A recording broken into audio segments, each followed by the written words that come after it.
9h15, on ouvre comme chaque soir maintenant le Club des idées. Europe Soir, Julien Bugier. Je vous demande de vous arrêter. Je suis très en colère. Écoutez, vous êtes rapide. C'est pour ça que vous êtes coupé de la réalité. Avec comme chaque soir la carte blanche de l'un de nos éditorialistes, un coup de griffe ou un coup de cœur sans détour. Et ce soir, j'ai le plaisir d'accueillir l'entrepreneur et ancien directeur de l'Institut Montaigne, Philippe Manière. Bonsoir Philippe. Bonsoir Julien. Alors ce soir Philippe, comme on parle des États-Unis, comme on parle de ce grand débat entre Trump et Joe Biden, vous avez décidé de vous lancer dans une sorte de mission impossible. Défendre Milton Friedman, cet économiste américain qui écrivait il y a 50 ans que la seule responsabilité sociale d'une entreprise, c'est de faire du profit. Ça n'est pas très tendance en ce moment. Oui, c'est un article qui avait déjà fait grand bruit lors de sa publication en septembre 1970. Alors aujourd'hui, c'est devenu un véritable épouvantail. D'abord, Milton Friedman est l'un des papes du libéralisme, autant dire le diable. Et puis, à l'heure de la RSE à tous les étages, de la raison d'être et même des entreprises à mission, eh bien, affirmer qu'une entreprise est là pour l'argent et pour rien d'autre, comme le faisait Friedman dans les colonnes du New York Times à l'époque, c'est plus tellement dans l'air du temps. Et pourtant, Philippe, vous ne condamnez pas, ça m'étonne à moitié, cette lecture du rôle de l'entreprise. Pourquoi ? D'abord, si on veut critiquer Milton Friedman, il faut le faire honnêtement, en lisant son article et pas en écoutant ceux qui le font passer sans autre forme de procès pour une sorte d'hybride de Picsou et de Dracula. Milton Friedman, il ne plaide évidemment pas pour le Far West. Oui, il dit, là je cite, que la seule responsabilité d'une entreprise est de mobiliser ses ressources pour développer des activités lui permettant d'accroître ses profits. Oui, et ça choque.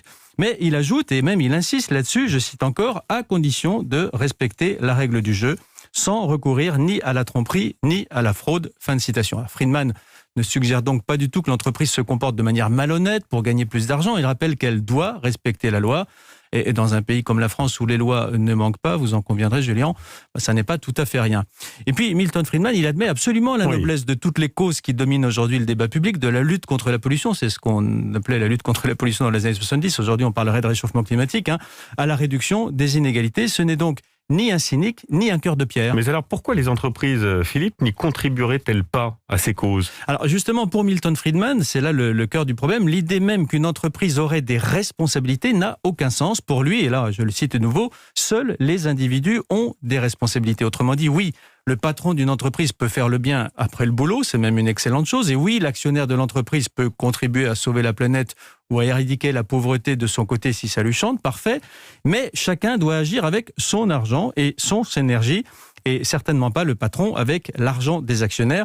C'est un peu logique. Oui, donc l'entreprise ne devrait rien faire qui soit bon pour son environnement, si on vous suit et qu'on suit Friedman. Oui, alors justement, c'est toute la beauté paradoxale de l'analyse de Friedman. Si c'est possible, et là je vais le caricaturer un peu pour les besoins de la démonstration, que ces man me pardonnent, Friedman admet tout à fait que l'entreprise promeuve l'intérêt général, mais ça va vous faire rire, seulement à condition qu'il coïncide avec son intérêt particulier. Autrement dit, à condition que ce soit une sorte d'égoïsme déguisé en altruisme. Oui. Si, par exemple, il faut chanter les louanges de la planète pour recruter plus facilement, allons-y. S'il faut avoir le cœur en bandoulière sur les questions de pauvreté pour avoir plus de clients ou des clients plus fidèles, alors go, comme on dirait au pays de Friedman. Autrement dit, patron, faites le bien, mais uniquement si ça vous profite, si ça fait gagner plus d'argent à votre entreprise, sinon vous trahissez votre mission. Alors vous me direz que tout ça est bien cynique, Julien. Oui, peut-être, mais au moins ça n'est pas hypocrite. Et puis l'important, c'est quand même le résultat, vous ne croyez pas ? Je crois que j'ai un exemple, Philippe Manière, de ce cynisme et de ce que vous venez de démontrer. C'est pas ce qui manque. Oui, Morgan Stanley par exemple, qui vient d'émettre une note pour que chaque conseil d'administration soit à parité exacte. Pourquoi ? Parce qu'ils se sont aperçus que dans les conseils d'administration où il y avait plus de femmes que d'hommes, les performances boursières sont plus importantes. C'est souvent le cas. Vous voyez, on peut faire coïncider l'intérêt général, les belles idées avec l'intérêt particulier. Et dans ce cas-là, vous auriez même le tampon de Milton Friedman. Elle n'est pas belle la vie ? Merci Philippe Manière. Merci à vous. Europe 1, Julien Bugier.